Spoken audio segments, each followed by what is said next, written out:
Well, hello, everybody. Go ahead and stand up. We're going to start this off right.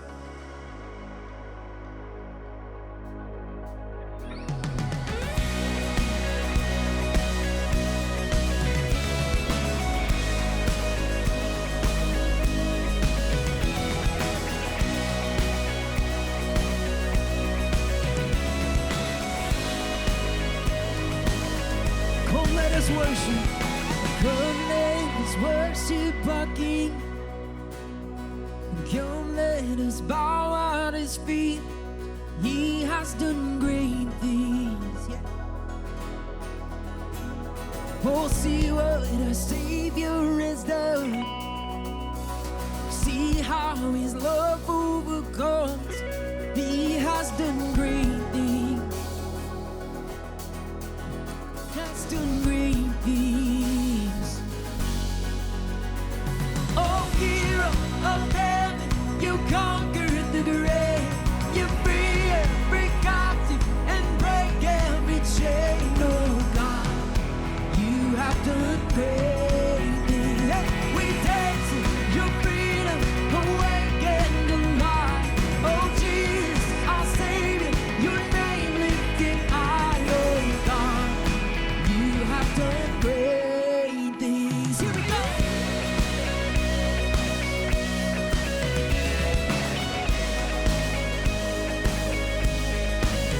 We've been faithful through every storm.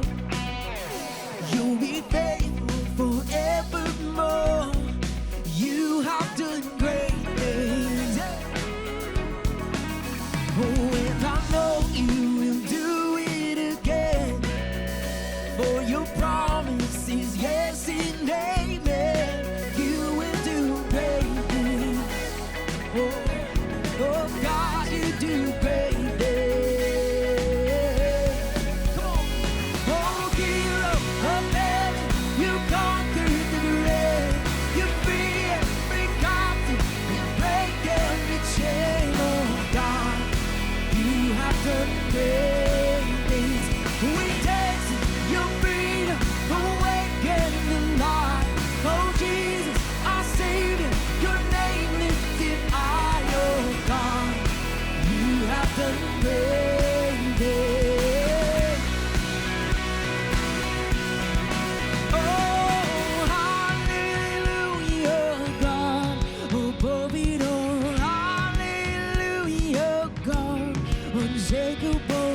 Hallelujah, you have done great things. Oh, hallelujah, God, above it all. Hallelujah, God, unshakable. Hallelujah, you have done great things. You've done great things. Come on, oh hero of heaven, you conquered the grave. You free every captive. Oh, you break every chain. Oh God, yes, you have done great things. We dance in your freedom, awaken the light. Oh Jesus, our Savior, your name lifted high. Oh God, you have done great things. Yes, you have done great things. Oh God, you do great things.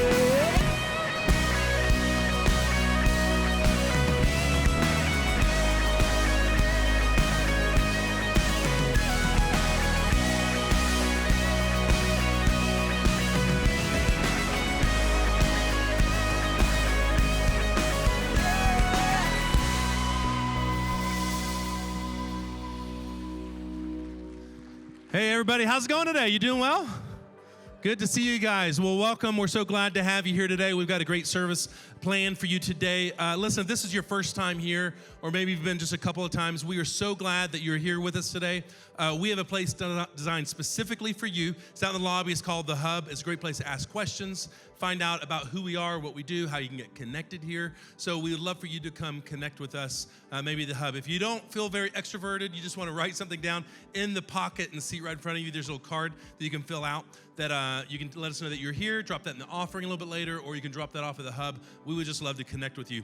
So next week is Love Work Sunday. Every month on third Sunday, we do Love Works where we benefit multiple nonprofits in our area. Let me tell you, so excited. Last month, we broke a record. You guys did an amazing job. Last week, I think it was more than $6,000 worth of resources and items given to House of Refuge. So yeah, give yourself a hand. They were blessed, so blessed by the work that you guys did. So next Sunday, open arms. Out in the lobby, you can pick up one of these cards. It has all the items that they're looking for that would help them in a major way. So please come, maybe stop by the grocery store, pick up a couple things, and bless some of our neighbors that way. Listen, if you're not already in a group, you're connected in community here at Mission, now's a great time to do that. On March 31st, we're launching Group Launch. It's a brand new way to connect into groups here. We're changing some things up a little bit. You can go to the website, you can check it out. You just check on the Group Launch banner. The great thing about this is you can look to see who's leading the groups, what nights they meet, what times they meet. We've got men's groups, women's groups, singles groups, all kinds of different ways. So go check that out. If you need to get in community, then this is a great way to do that. So March 31st is when that actually happens, Group Launch. So we're super excited that you're all here.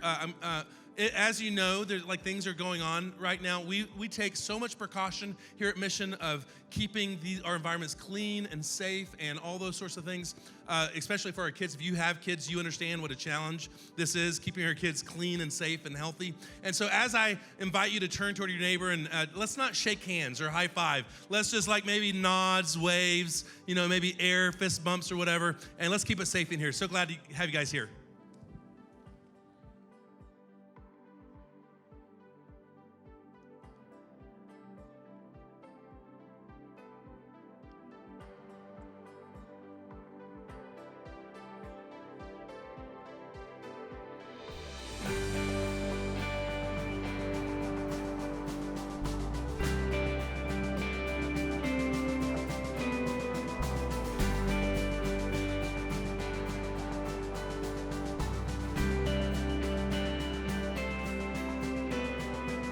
Just one word, you calm the storm that surrounds me. Just one word, and the darkness has to retreat. Oh, just one touch, I feel the presence of heaven. Just one touch, my eyes were open to see. My heart can't help but believe. Oh, there's nothing that our God can't do. There's not a mountain that He can't move. Oh, praise the name that makes a way. There's nothing that our God can't do. Oh, just one word, you heal what's broken inside. Just one word, you revive every dream. Oh, just one touch, I feel the power of it. In just one touch, my eyes were open to see. My heart can't help but believe. Come on, there's nothing that our God can't do. There's not a mountain that He can move. Oh, praise the name that makes a way. There's nothing that our God can do. Oh, there's nothing that our God can do. There's not a prison wall He can't break through. Oh, praise the name that makes a way. There's nothing that our God can do. Oh.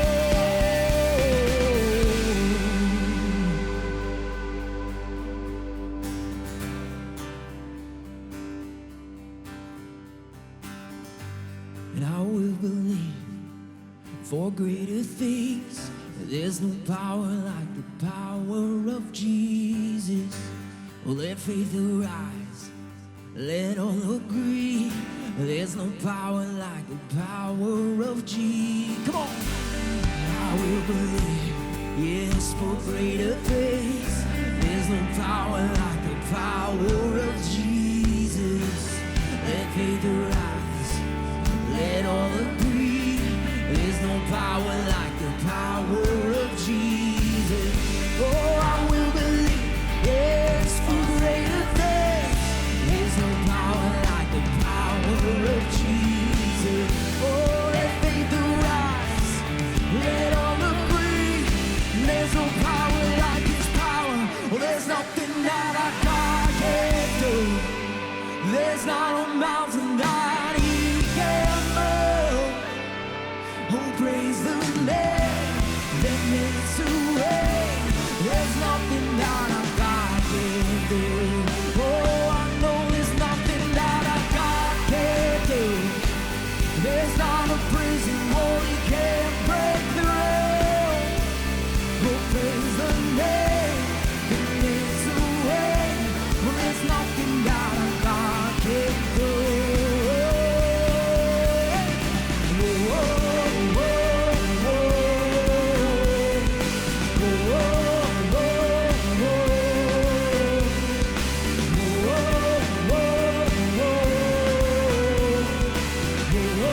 oh, there's nothing you can't do.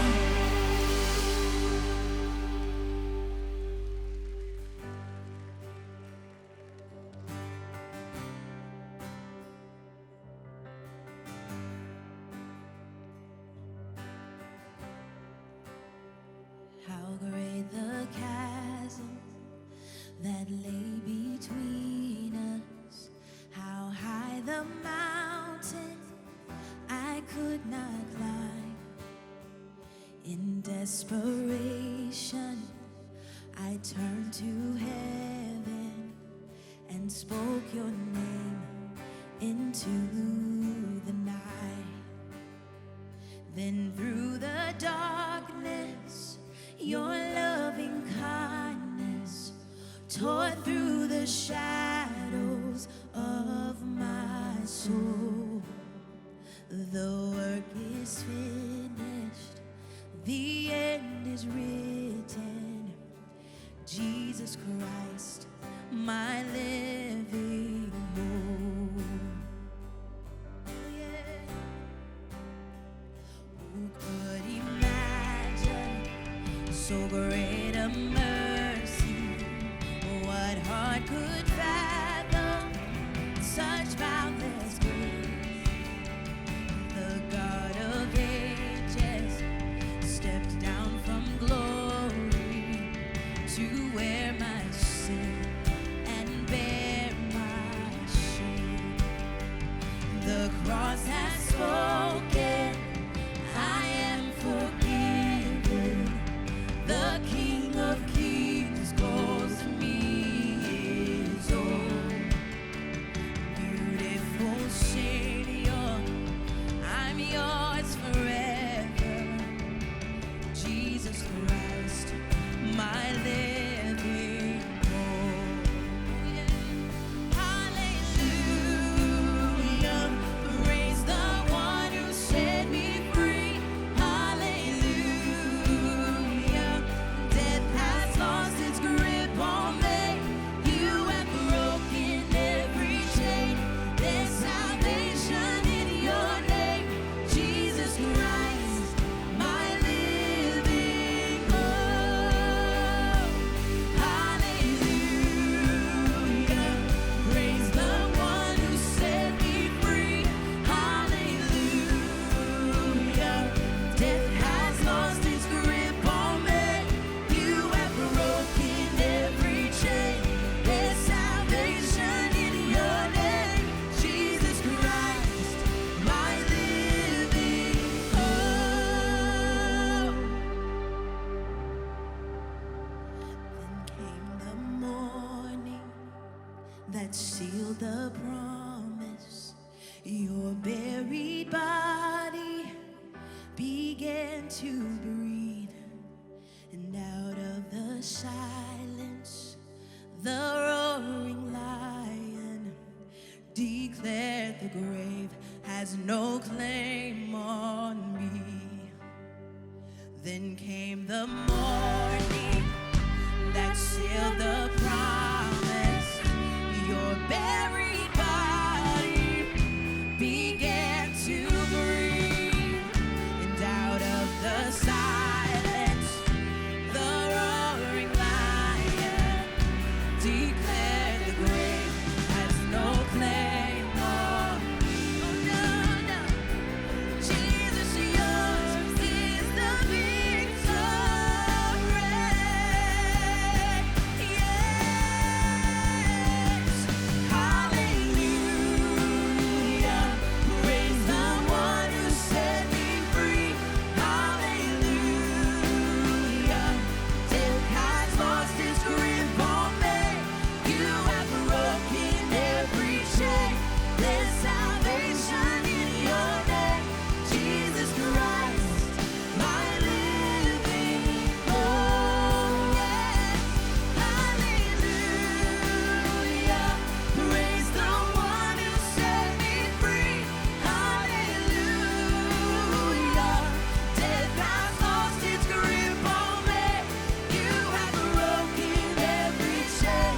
There's salvation in your name, Jesus Christ, my living hope. Yes, Jesus Christ, my living hope. God, you are my living hope.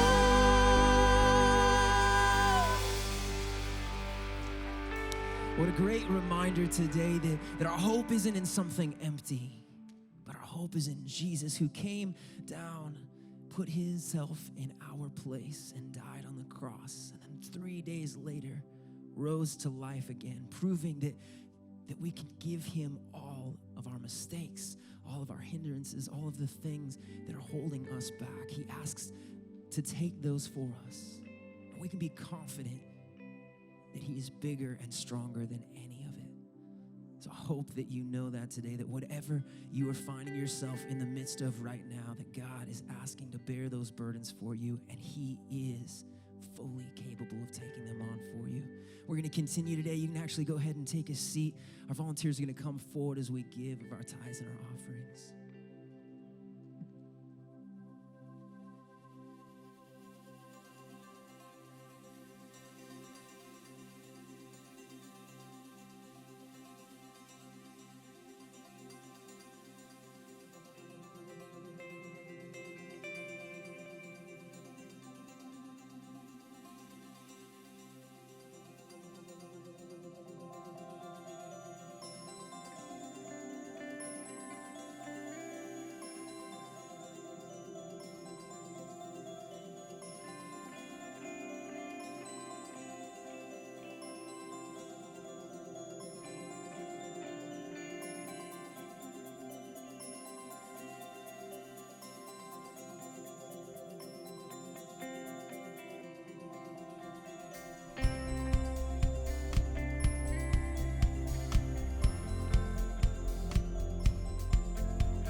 How we doing this morning? You guys doing all right? I'm sure there's a bunch of people who are joining us online who are on spring break this week or just avoiding large crowds for some unknown reason, actually a good reason. There's no shame in that, but I'm so glad that those of you who are joining us online are able to do that. You can keep track with us when you're not here.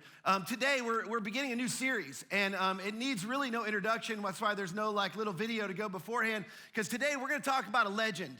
And he really is a legend. If you haven't been around the Bible, you need to know this story, because it's this story, a critical part of the story of our faith. And it's the story of Joseph. And this is not the Mary and Joseph of the New Testament Joseph. This is the Joseph of the Old Testament. He's the great-grandson of Father Abraham. Some of you remember Father Abraham had many sons, and many sons had Father Abraham. I am one of them, so are you. So 7 or 8 of you who listened in Sunday school or VBS when you were growing up, so that's awesome. If you don't know anything about that, that's a little thing we used to memorize when they used to indoctrinate us as kids, and it stuck with me all these years.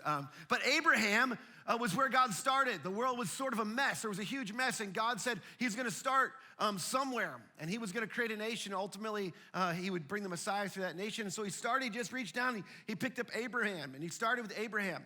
And he said that he would bless the world through him. And Abraham had a son named Isaac. And Isaac had a son named Jacob, also known as Israel.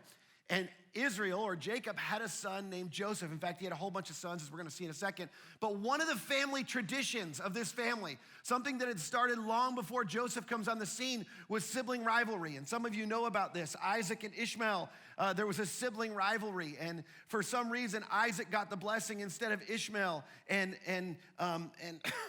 they sort of had this rivalry that went on, and it was sort of two nations that split, and their descendants became rivals, and there was conflict for years after that. Jacob and Esau, some of you know that story. Jacob stole the birthright of his older brother, and they had conflict, and there was challenge. And so this is sort of what Joseph is walking into. And I'll just say for comfort today, some of you would say this, these are not my words, your words. I talk to people afterwards, oftentimes after the service. I kind of stand down here forever. Whoever wants to chat, some weeks nobody comes, and some weeks there's lots of conversations. But oftentimes I hear from people say, well, here, I just got to start by saying, I come from a jacked up family.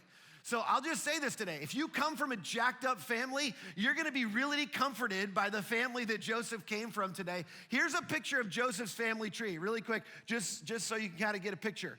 Jacob had 2 wives, Leah and Rachel, and both of them had servants. And Jacob had children from all 4 of them, if you can imagine. And not only did he have children from all of them, he had 12 sons, and I don't know why, but the daughter, Dinah, she doesn't make any of the charts. I tried to find one that had the whole family on it. Ladies, I don't understand this. I would revolt if I were you. But the one girl, I would think she's the princess. Like, why in the world would you not include her? She should be the favorite, by the way. But she doesn't even make the chart. And on top of that, Jacob had a favorite wife and a favorite son. And it wasn't like a secret. It wasn't like you and me, and you can lie, parents, and say, oh, I don't have a favorite child. Like, I love all my children the same. Right. You just are smart. You're never going to say that you have a favorite child. You're not going to tell them. And what I tell all people is I have a favorite child. My favorite child's the one who listens. So that's whoever that might be at the moment, that's my favorite child. Jacob, different. Jacob's like, nope. Rachel's my favorite wife, no doubt about it. Rachel's my favorite wife. And Joseph, as you're gonna see in a minute, he gets a special coat. He's the favorite son, and everybody knows. And here's the thing, whether you come from a jacked up family or not, there's something about Joseph's life that we can all relate to. Isn't it true that life takes its twists and turns? In some cases, most of you experience things, got to a place, maybe even where you sit today is not where you thought you would end up. Like you couldn't have predicted it. This is sort of like Joseph's life. If you were to sort of predict his life from the beginning, he's the favorite son of this guy who's in the line of blessing, that God's gonna bless this family, he's gonna grow a nation, he's gonna bless the entire world.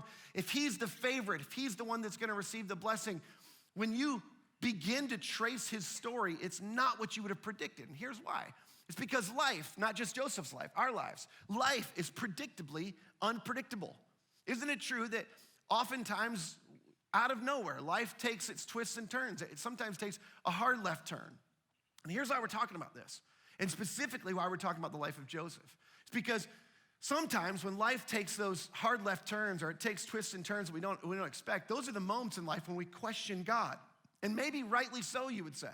We question the faithfulness of God. We question our faith in God. We question the promises of God. Some of us, we even question the existence, the very existence of God. And it's natural and it's normal, and there's no shame in that. But some of the things that we're gonna learn through the story of Joseph is, what do you do when those circumstances happen? What do you do when it seems like God's asleep at the wheel? Because if there was anybody's life where it seemed like God was asleep at the wheel, it was Joseph's life. He experienced things that he didn't expect. And some of you, in following God, and you decided to give your life to Christ, and you decided to follow God, and you decided to do things, follow your life, live your life according to the way of Jesus, and try to do that in the best way you knew how to do. Life didn't go the way you expected it to. In fact, some of you felt like you were falling behind.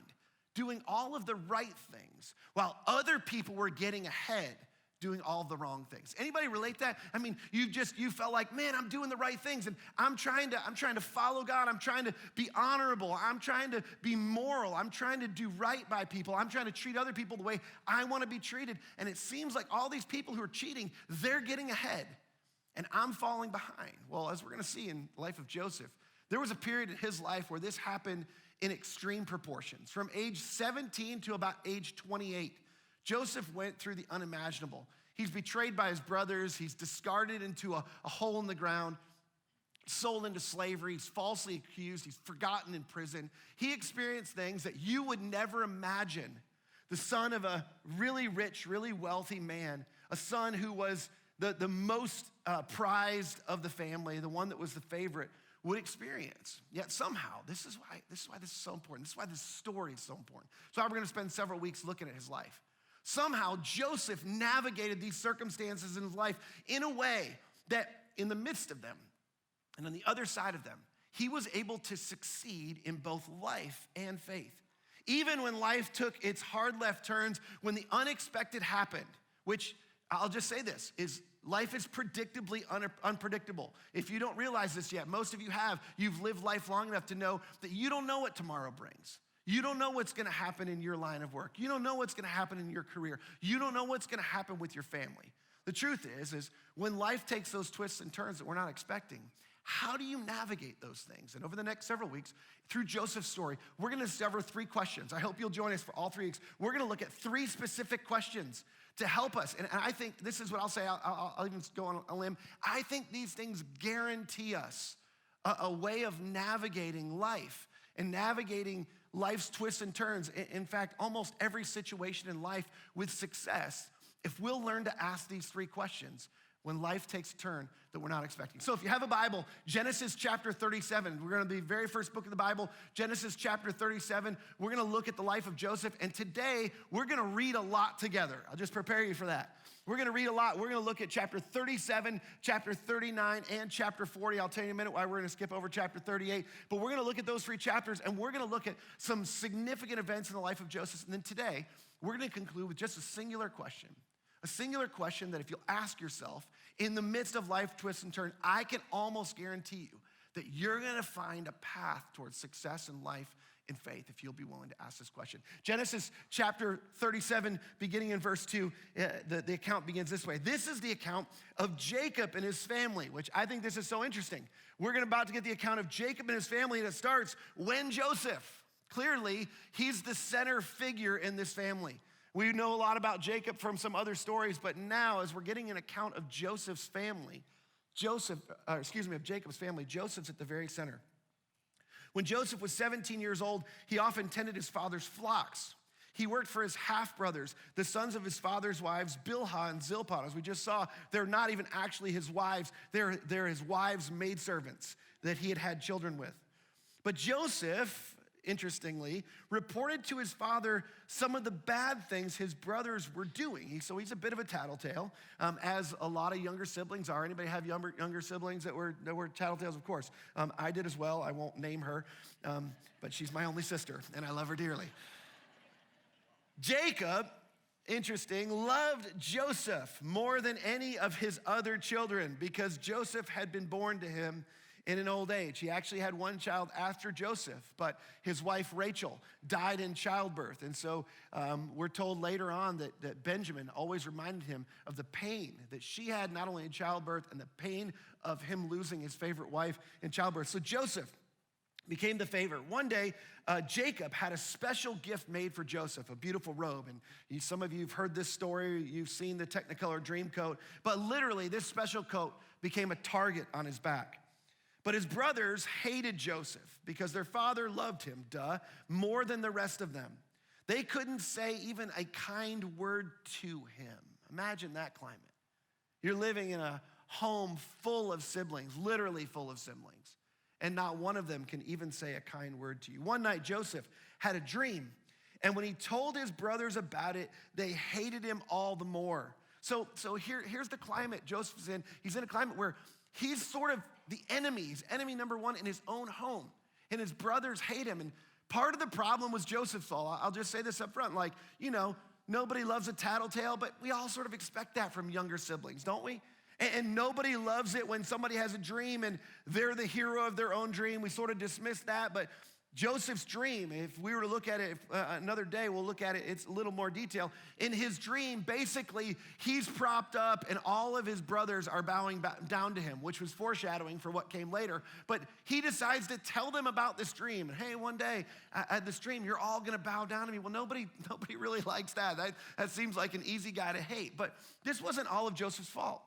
I mean, imagine you're put in a situation where you've got 12 siblings and you're the favorite, and you're given a special coat to remind you day after day after day that you're the favorite, and you wear the coat day after day after day as a symbol of you being your dad's favorite, of you being the one that presumably is gonna get the blessing. You're gonna be the one who gets the inheritance of the family. This isn't all Joseph's fault. His dad has a part to blame.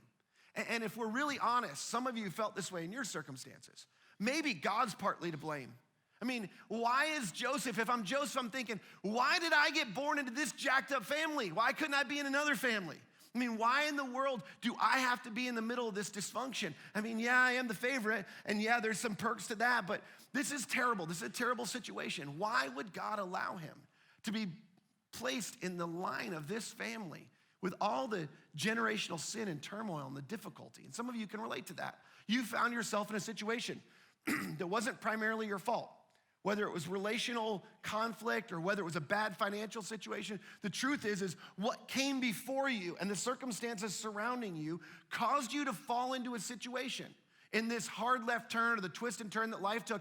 And you would say, if you told the story and maybe you minimize your role in it, but the truth is if anybody listened to the facts of the story, the reality is the bigger picture tells the story that most of this isn't really your fault and you ended up there by very little doing on your own part. And this was sort of where Joseph was. Well, one day, Joseph's brothers are out working for their dad in the fields, and Jacob sends Joseph to check on them, which is not a great idea. None of us need that. You don't need anybody to tell you that, but I can't imagine what Jacob's thinking. I mean, the brothers are out working, Joseph's at home, being the spoiled young, favorite child, and it's like, hey, go check on your brothers and come give me a report on them. So, when Joseph arrived, probably with little surprise, his brothers ripped off the beautiful robe he was wearing, verse 23. Then he grabbed him and threw him into the cistern. Now, a cistern is sort of like a well, but different than a well. It's sort of has a sealed a coating around it. And these cisterns that they would create, they were pretty deep in the ground. They were to basically catch rainwater, and so that they would have water that they could continue to have beyond. There weren't a lot of wells, and they had to dig really deep for wells. It was difficult. So they built these cisterns to capture rainwater. And we're told that the cistern was empty and there's no water in it, which is also foreshadowing of what's to come. So they're in a bit of a drought. They've had no water. They grab him and they throw him in this cistern. There's no water in it.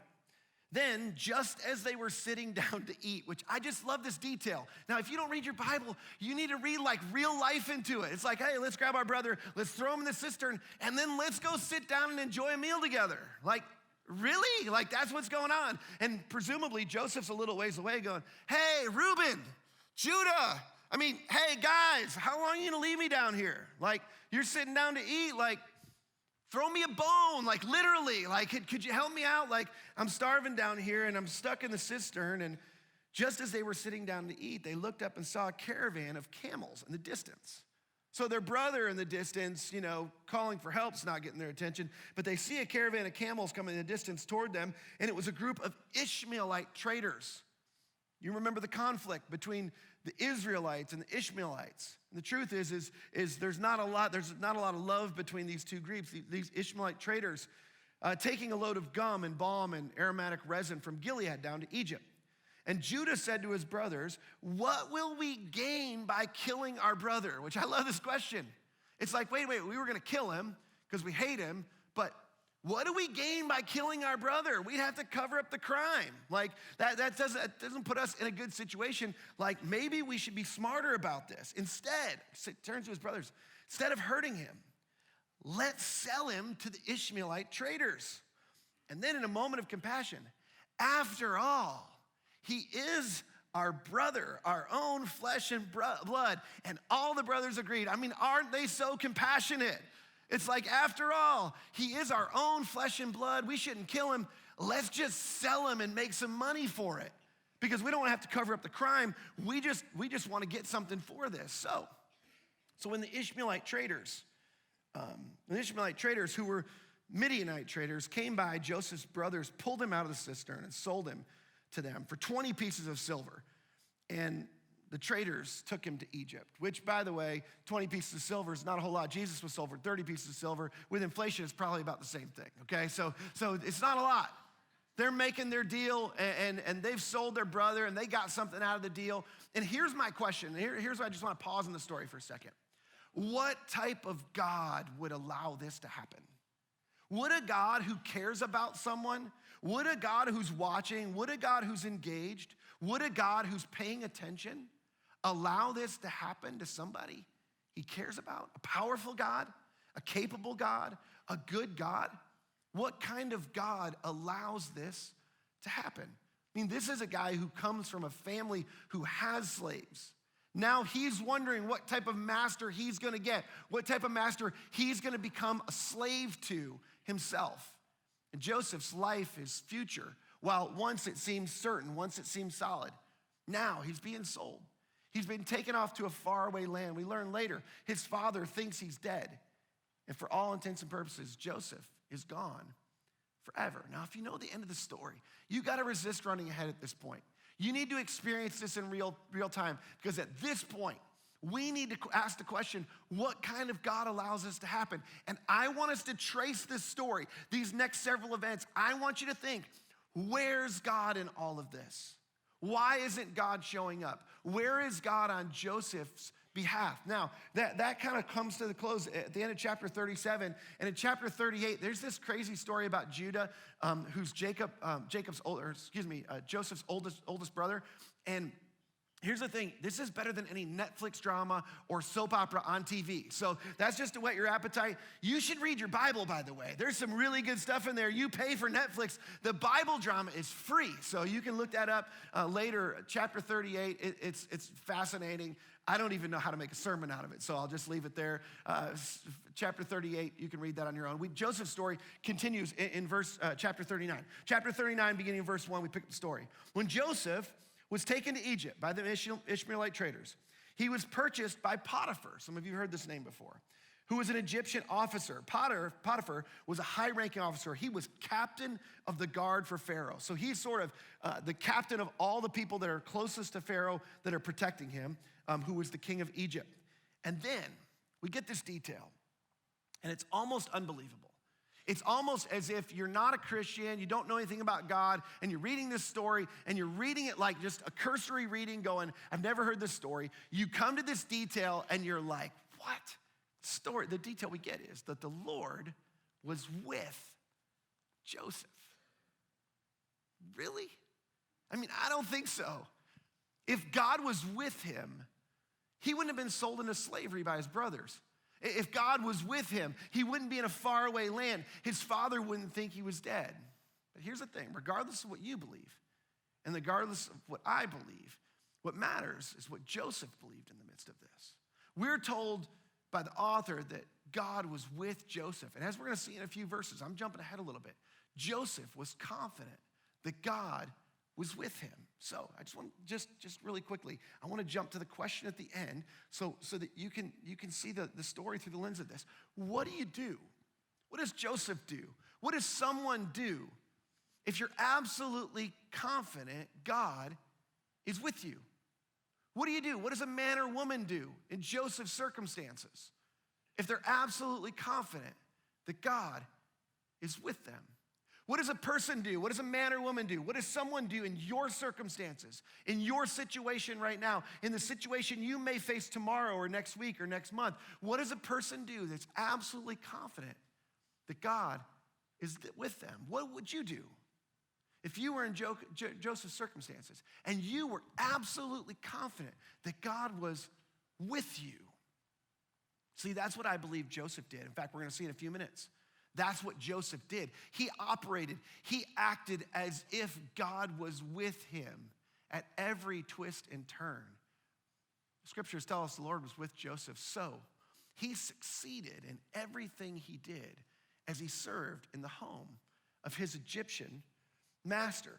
Potiphar, by the way, he noticed this, which was an indicator that Joseph knew. He noticed that God was with him, and he realized that the Lord was with Joseph, giving him success in everything he did. And this pleased Potiphar. So he soon made Joseph his personal attendant, and he put him in charge of his entire household and everything he owned. This is a sermon for a different day, but I'll just say this. When you live with confidence that God is with you, other people notice. It's different. Your life is different. Your temperament changes. Your confidence changes. When you're confident that God is with you, you approach life differently than the average person. And people take notice. Important people. In this circumstance, the captain of the guard for Pharaoh, the highest ranking officer in the palace, took notice that God was with Joseph, and he wanted to be close to Joseph. He wanted to keep Joseph close to him because he recognized that God was with him. And from that day, Joseph was put in charge of his master's household and property, and the Lord began to bless Potiphar's household for Joseph's sake. All his household affairs ran smoothly, and his crops and livestock flourished. So Potiphar gave Joseph complete administrative responsibility over everything he owned. With Joseph there, he didn't worry about a thing except what kind of food to eat. My question is, and some of you are going to get tired of this, but because I'm the cynic, I want to read this for the reality of the situation. If I'm Joseph in the story, I'm thinking, why didn't God bless me for my sake? He's blessing Potiphar for my sake. He's blessing Potiphar because of me. Why isn't he blessing me because of me? We don't know yet. We don't know exactly why God chose to do what he did in these circumstances. But the truth is because God was with Joseph, where Joseph went, God blessed. And we don't know why he didn't bless Joseph in these circumstances, but he blessed Potiphar because Joseph operated, lived his life as one who was confident that God was with him. And just when it seemed like things were going well, life takes another turn. We're told Joseph was a very handsome and well-built young man, and Potiphar's wife soon began to look at him lustfully. Come and sleep with me, she demanded. This is a very powerful woman, because if Potiphar's running all the affairs of the palace, you know there's somebody behind that. And it's the person who's his wife, and she's demanding him to come sleep with her. And once Joseph finds this out, he finds himself in this situation. Again, he finds himself in a no-win situation. This is no-win situation number 2. I mean, what kind of God, if God's really with you, if God's not asleep at the wheel, if God's paying attention, how does he find himself in a no-win situation with his brothers? I mean, yeah, he was a tattletale. He was a young kid. Yeah, he had a dream he told him. He probably shouldn't have told him. But the reality was he was set up for failure in that situation. Now, he's trying to do the right thing. He finds himself in Potiphar's house. And again, Potiphar's wife, and he's not looking for this. He's not provoking this. All of a sudden, she's after him, and he's in another no-win situation.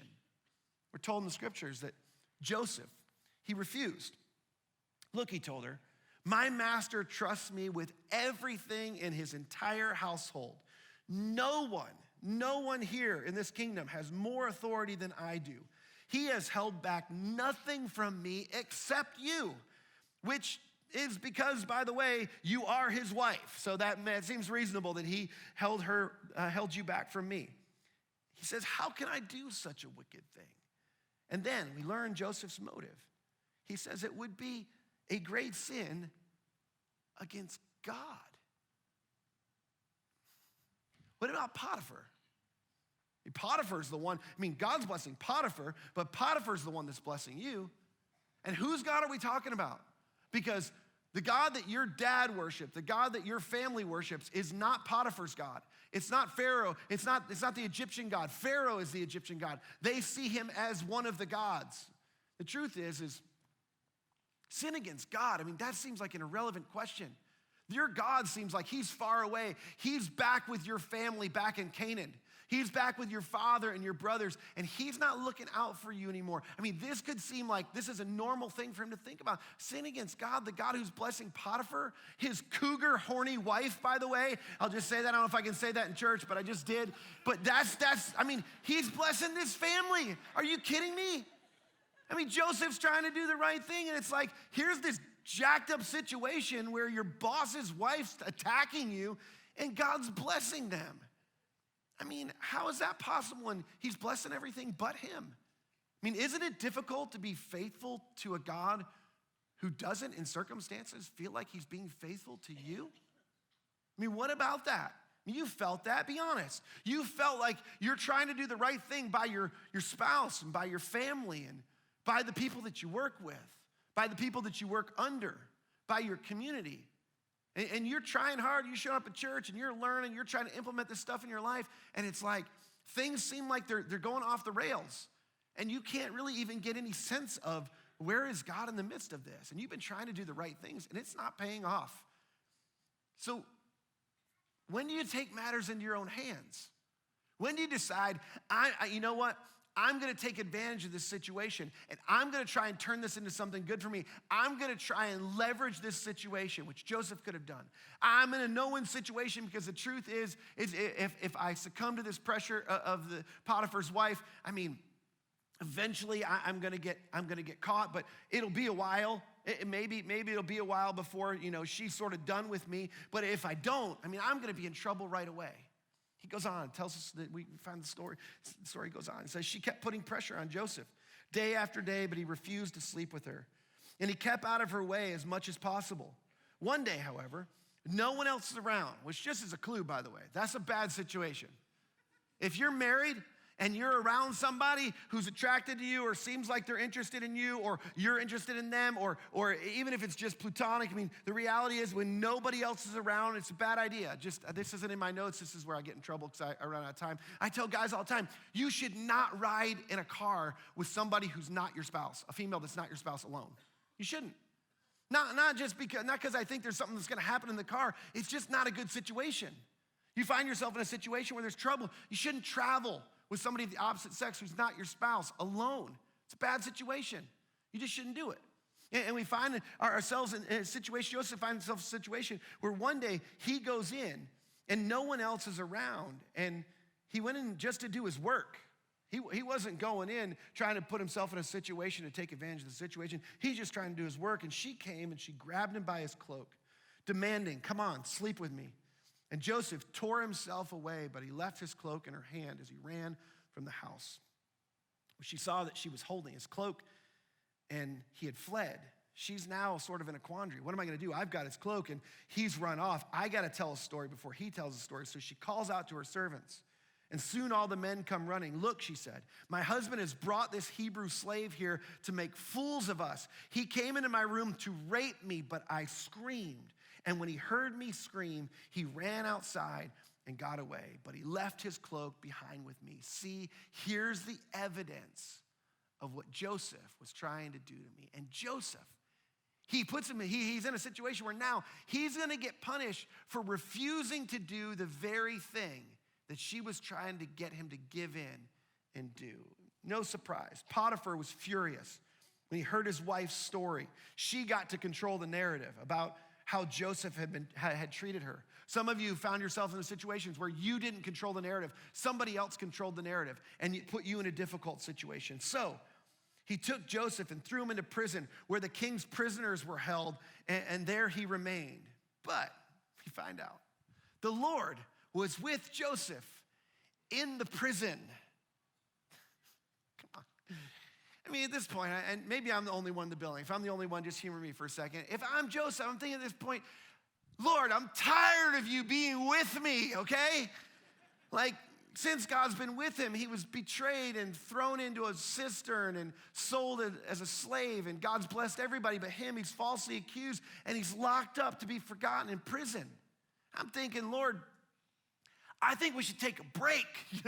Let's take a break. Maybe you should go be with somebody else for a little while. I got a good idea. How about you go be with my brothers for a little bit? In fact, go be really, really close to my brothers. I would love nothing more than if you would go be with them. I don't care if you're with me in prison, because I don't want to be in prison. I'd rather be at home without you. You ever felt that way? I'd rather be in a better place through my circumstance. I'd rather be in a different situation alone than with you in the circumstances that I'm in. We're told the Lord was with Joseph, and he showed him. Look at this. This is like almost a consolation.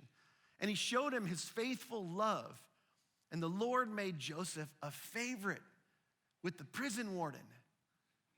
Do you know who wants to be a favorite with the prison warden? Nobody. Nobody aspires to be a favorite with the prison warden. I mean, this is so nice, but the last time he was the favorite, things didn't go well for him. It's like, no, I've been the favorite before. Prison warden, I don't want to be the favorite anymore. That doesn't go well for anybody. And if this is God's faithful way to love him, he wouldn't even know the prison warden, right? This is the situation he's in. Do you know what Joseph did? Joseph did what anyone would do in the circumstances that he was in if they were confident that God was with him. He did the same thing he did when he showed up in Potiphar's house. He worked as unto the Lord. He honored Potiphar. He honored Potiphar's family. He honored Potiphar and his wife by resisting her advances. And when he got in the prison, he honored the prison warden. He honored the prison guard. Before long, we're told, before long, the warden put Joseph in charge of all the other prisoners and over everything that happened in the prison. The warden had no more worries because Joseph took care of everything. And the Lord was with him and caused everything he did to succeed. Now, one day, some of you know this story. We kind of need to skip ahead, but one day, 2 prisoners show up. And there are other people that he had known that came out of Pharaoh's home. It was the cupbearer and the baker. It was the personal chef and the person that basically would drink the Pharaoh's drink before him to make sure it wasn't poisoned. And so if the cupbearer drank a poisoned drink, he would die before Pharaoh would. So these are the 2 guys that are basically the one preparing the food, trusted to prepare the food for Pharaoh, and the one that was going to test the food and drink so that somebody who was against Pharaoh couldn't take him out. And these 2 guys show up in prison, and they're sort of there, and they think they're there, for the, everybody in prisons, is innocent. You've heard that before. So these guys are innocent. They didn't do anything wrong. And one day they both have dreams, and they don't know what their dreams mean. And Joseph, he sort of asks God, help me interpret their dreams. And so he interprets their dreams. And he basically tells the cupbearer, hey, in 3 days, you're going to get out of here. This is what your dream means. 3 days, you're going to get out of here. You're going to be exonerated. They're going to realize, hey, you weren't at fault. And you're going to be put right back in your role and exonerated by the Pharaoh. The baker, it's not going to go so well for you. You're actually going to get impaled on a stake, and you're going to die on a stake in public. And that's what's going to happen to you. Both of these things are going to happen in 3 days. And it happened exactly the way Joseph said. And Joseph says this. He says, but look, and this is a caveat. This gives us some insight in the situation. He says, and please remember me. I've told you this. I'm just trying to help. I'm trying to be faithful. Please remember me and do me a favor when things go well for you. When things go well for you, mention me to Pharaoh. I'm not asking you to do me a favor. Just mention me to Pharaoh so he might let me out of this place. For I was kidnapped from my homeland. I'm a long way from home. The land of the Hebrews, the ones that my gods made the promise to. And now I'm here in prison. But I did nothing to deserve this. We know Joseph's not content. He's not happy being the favorite of the prison warden. He wants out. But he's left to wait and to hope and to pray. And after everything happens just the way Joseph predicted, and these guys, their fate happens to them. The baker doesn't go so well for him. The cupbearer, he gets exonerated. You would think the first thing the cupbearer would do is, you're not going to believe this. There's this guy in prison, and he told me exactly what was going to happen. Before it happened, 3 days before it happened, he explained what was going to happen to me.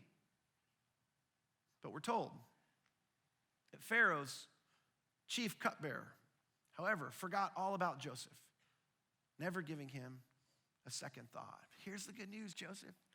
You're still in prison. The cupbearer's forgotten you. But the Lord is with you, Joseph. Isn't that great? Now don't skip ahead. I know some of you know the end of the story. A little while later, the king would have a dream. For those of you who don't know, a little while later, the king would have a dream, and he wouldn't know how to interpret his dream, and it would really be really disturbing for him. And he'd bring lots of people, and after exhausting everybody in the kingdom, all of a sudden, the cupbearer has an epiphany and remembers, oh yeah, I know a guy who can interpret dreams.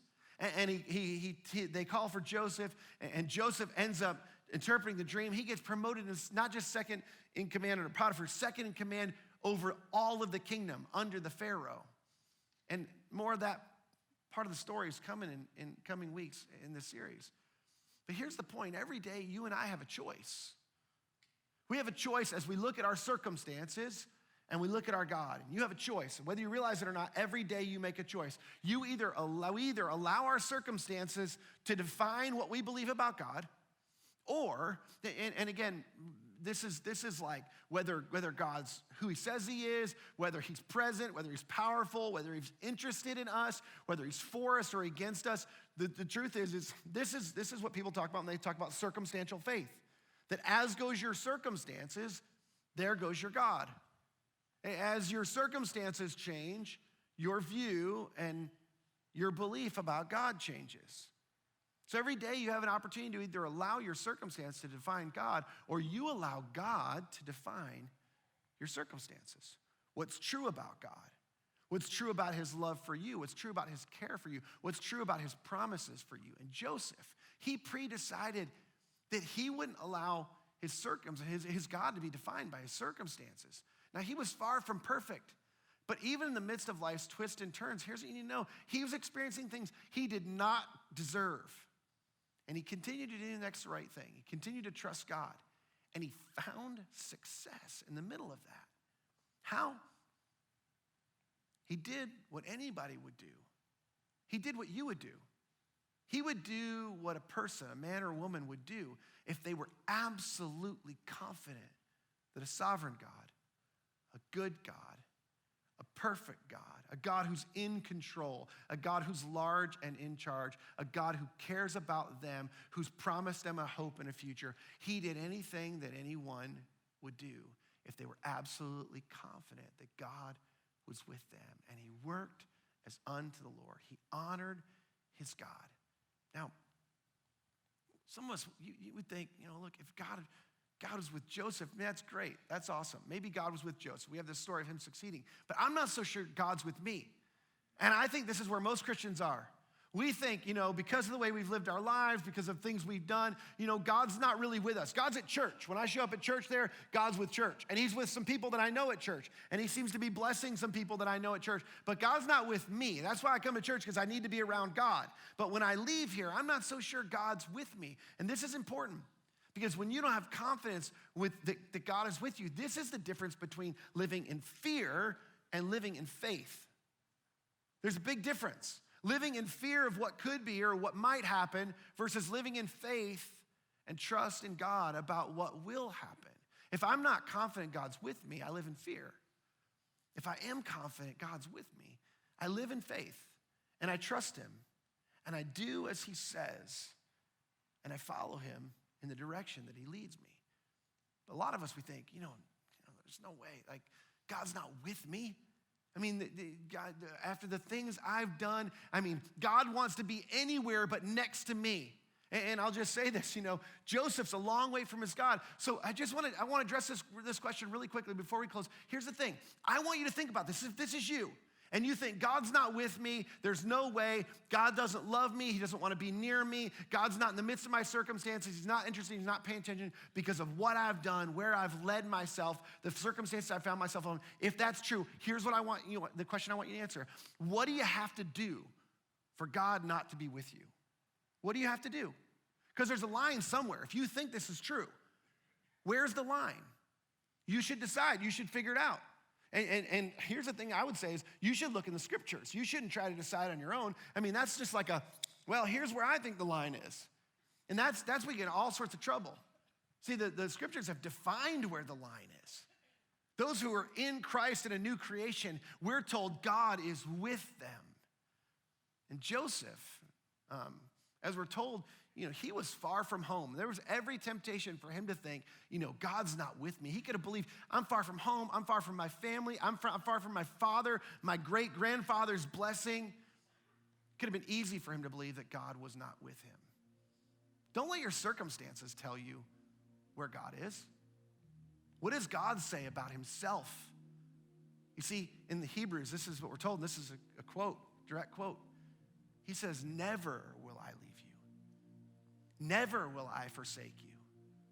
The writer of Hebrews said, so we say with confidence, the Lord is my helper. I will not be afraid. What can mere mortals do to me? The truth is oftentimes we fear what others could do to us more than we fear what God could do for us. What God's power, God's presence, God's leading, God's redemption, God's involvement in our circumstances. Some of you are going, no, he wouldn't do that for me. You don't know what I've done, okay? That's you. From an adulterer and a murderer, King David, he said it this way. Though I walk through the valley of the shadow of death, I fear no evil, for you are, say it with me, with me. Though I walk through the valley of the shadow of death, because of my own choices, because of my own decisions, as an adulterer and a murderer, even though I walk through this valley, hurt and broken, I don't fear because you're with me. Your rod and your staff, which represent the safety, the corralling of the shepherd and the directing of the shepherd. Your rod, you're keeping me close. You're directing me in the right direction. Your rod and your staff, they bring comfort to me.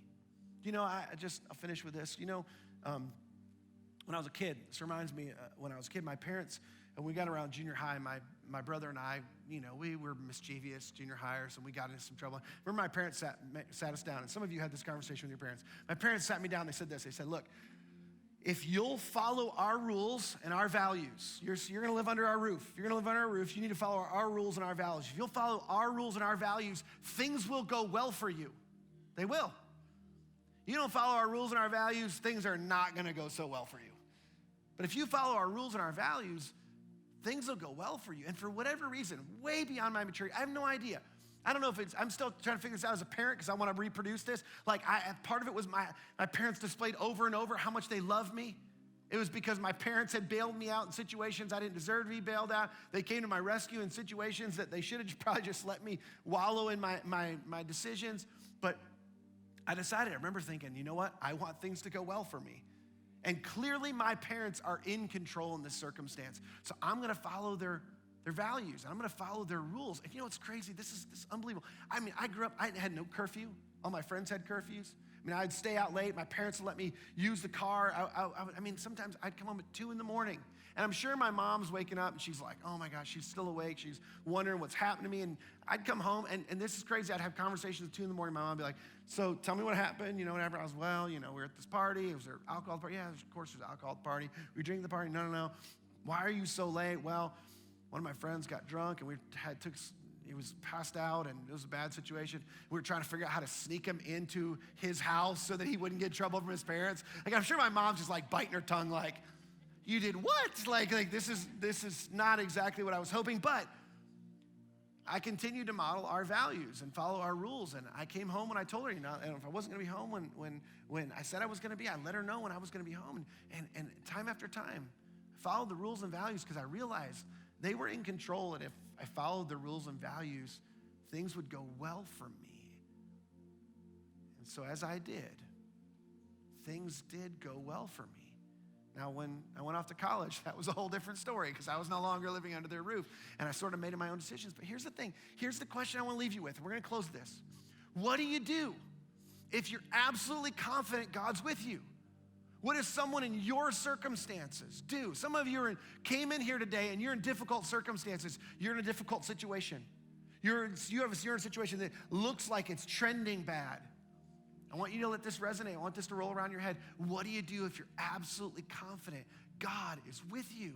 What does someone do in your marriage circumstances, in your financial circumstances, in your job situation, In the situation you may face with your kids, with a prodigal child, what do you do if you're absolutely confident God's with you? What does someone do who's facing an opportunity that may seem scary do if they're absolutely confident God's with them? What do you do when you're facing a step of faith that you know God's been pushing you and prodding you toward? What does someone who's absolutely confident God's with them do? What do you do in the face of fear? What does a man or woman do? What does someone do? What should you do if you're absolutely confident God is with you? Let me pray for you. God, I pray that you would guide and direct our thoughts and our hearts to the answer to that question. And the answer, the resounding answer of what we would do in response to a God who's sovereign, a God who's powerful, a God who's all-knowing, a God who sees, a God who's present, a God who's active, a God who cares, that we would choose to trust you as Joseph did. And even in the midst of the most bizarre, most difficult, most undeserved circumstances, we would find success in life and faith in the midst of and on the other side of these circumstances. But because we chose to do what any man or woman do, what any person would do, they believed and were absolutely confident that the God of the universe was right there with them. I pray you'd be near. I pray you'd stir and people would know it's not my words, it's not the music behind me, it's a God who's stirring in their hearts in this moment, reminding them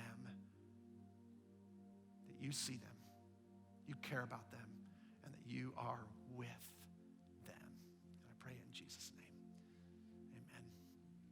Amen. Thanks so much for being here with us today. Hope you'll join us next week for part 2 of The Legend of Joe Jacobson.